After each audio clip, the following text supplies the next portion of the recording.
Hi everybody. Today's lesson is on my favorite artist, Matisse. He is French and lived a long time ago. And when he was young, he became ill and had to stay in bed for a long time. And his mother brought him some paints, and he fell in love with painting. But this story is about what happens throughout his life. I'm just going to briefly show you.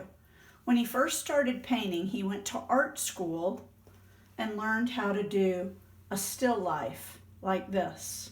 So this is one of his first paintings, and this was one of his last pictures that he created.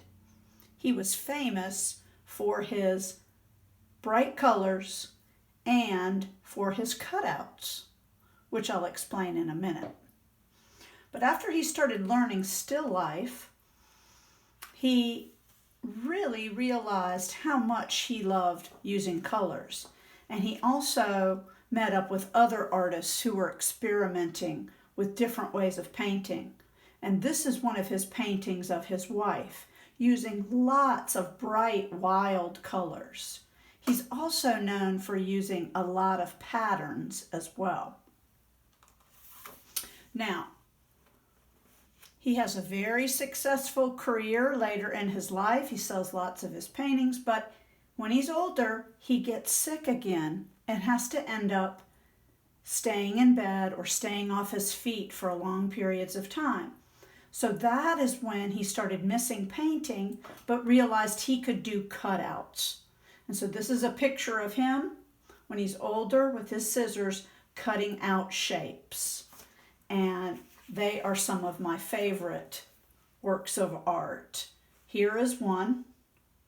And he often uses very organic or rounded shapes with his cutouts. He often would call it drawing with scissors. So that's going to be our activity for the day. And I wanted to focus on this picture. Another favorite of mine is called The Beasts of the Sea. If you can see that, you can kind of see what looks like seaweed, maybe some creatures like some fish and some spirals. Those could be seashells perhaps. So today we're going to make a cutout in honor of Mr. Matisse. So find a piece of paper, any color. You may use any color that you want. I wanted to use a plain one and divide up my space into two. So I found two long strips that I'm going to glue down. These happen to have some patterns on them, but doesn't have to. And so I'll be gluing those down. And now I have a variety of bright colors that I'm going to use to create a little ocean scene, a little, I don't know if you call it a seascape, but under the ocean is probably a better word for it. So think about your scissors and what kind you like to have. Maybe you have more than one pair. I do. I do like these because of the way that I hold my scissors. My fingers in the larger hole, my thumb in the smaller one. But I also have these that cut nicely. So it's good to have a pair of scissors that feel good in your hand. And if you are more comfortable drawing it first, you can. But it is fun to try to invent something. So as you just cut along. So I'm going to be using curvy lines today. And maybe the first thing I will cut is like some seaweed. So maybe I'm going to start here, come up here, and come around. And then come back, go out, and cut around. And just make up organic shapes. Remember, that means curvy edges as I go. And just be careful to turn, use this hand to turn as you are cutting and create some kind of fun shape, like a Matisse shape. This would make a good seaweed. I'm going to put that down here. Now, to do a spiral, I like to find something. I'm going to use a bright color here.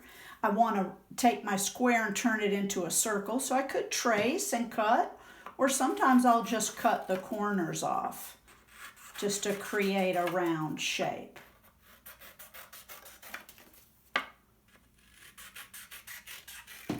Now, to do a spiral, I'm going to start on the edge and cut in, and then as I cut, I'm going to go round and round, and this hand is helping me turn as I cut little by little, and I'm just cutting in, I'm cutting in, I'm being careful not to run off because I'm trying to go in, and get a bouncy kind of spiral shape with my paper. And I love this bright color on my artwork. Now, if I set that down and glue it down, I can't really see the spirals. So there's a few things I could do. I could trace with a marker so I could see it, or, this is a little challenging, but I could also go back into my shape. I could either start in the middle, and if that's too hard, I could start here and cut a little strip off and go back around. So sometimes I've done this starting on the outside, going in, and it's okay if I just cut that off. And by doing that, I can see my spiral a lot better when I glue it down. So this is just an extra little thing that you can do if you want to see the spiral better when you glue it down. So there's my beautiful bright shape and spiral. Finally, I would say that maybe a little fish might be nice. Again, you could draw it, or like I often like to do, fold a piece of paper, hold the fold.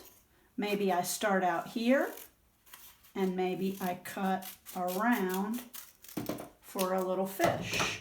Let's see how that looks.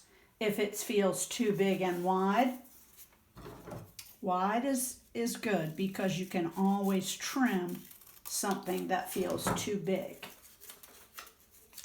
So try some cutouts yourself today.